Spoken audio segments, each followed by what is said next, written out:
Hello friends, मैं खुशाल आप सभी का स्वागत करता हूं हमारे यूट्यूब चैनल पर। आज की हमारी डिक्टेशन है progressive magazine January 2023, exercise number 7 to 8। Get ready, start. Sir, I rise to support the bill as it has emerged from the Joint Committee, but while doing so, I wish to make some observations generally and also in respect of certain clauses. The objects of the bill, as originally introduced, have been enumerated like this: that a litigant should get a fair trial in accordance with the accepted principles of natural justice. Every effort should be made to expedite the disposal of civil suits and proceedings so that justice may not be delayed. The procedure should not be complicated and should, to the utmost extent possible, ensure fair deal to the poorer sections of the community who do not have the means to engage a pleader to defend their cases. I wonder whether any of these objectives will be achieved by this bill. Let us not flatter ourselves that this amending bill, as it has emerged from the Joint Committee, will be able to achieve any of these objects. The Code of Civil Procedure is a complicated thing. It was framed in 1908.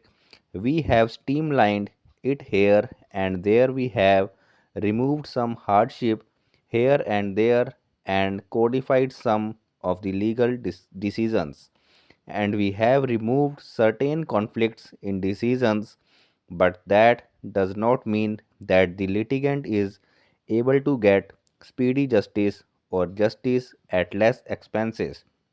Let us be clear about it. I do not blame anybody, but by the civil procedure as it stands, none of these objects can be achieved. I am glad that some of the provisions which have been introduced are really good.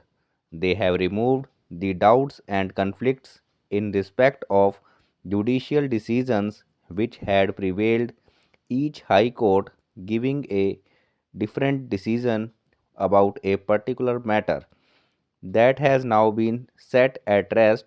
For instance, in section 11, there was a conflict of judicial decision whether the decision of a court with limited jurisdiction can operate in a subsequent proceeding between the same parties in a higher court.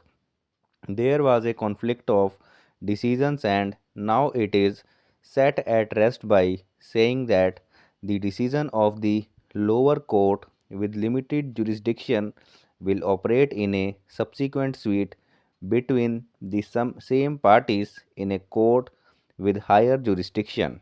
Secondly, it is also made clear that this principle applies to execution proceedings. I would like say that it is a good improvement.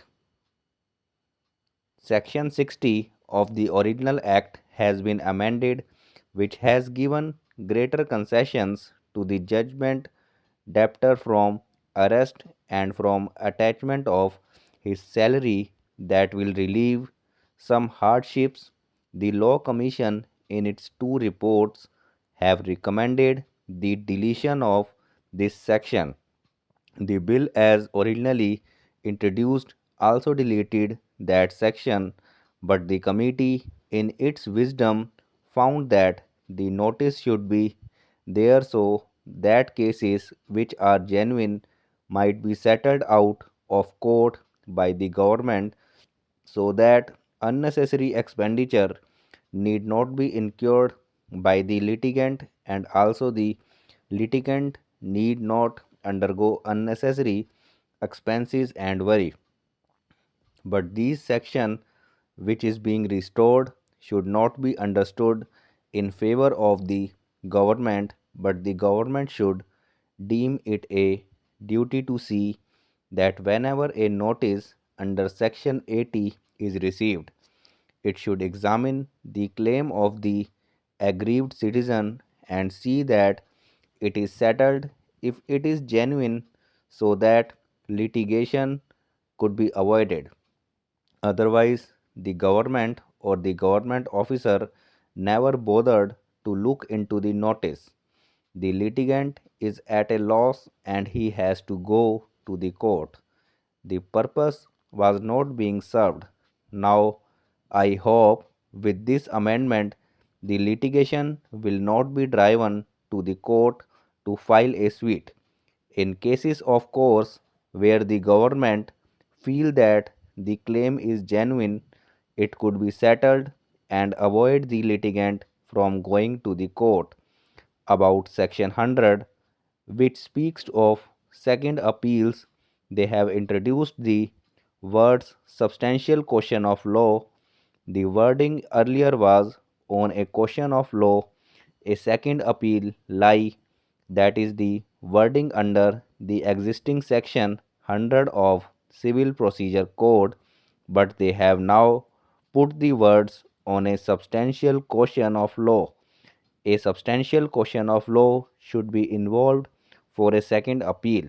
What does it mean? Suppose the decision of a suit depends on a question of limitation where the plaintiff files a suit and the defendant contestants the suit as barred by time. Is it a substantial question of law or is it only a technical question of law? If the latter is upheld, the appeal fails. Therefore, I cannot understand why on a substantial question of law have been introduced in section 100. I think really it is taken out of the constitution where it is stated that substantial question of law involving the interpretation of the constitution. I believe that any question of law which has the effect of deciding the result of the case should be considered as a substantial question of law. Thanks for watching this video.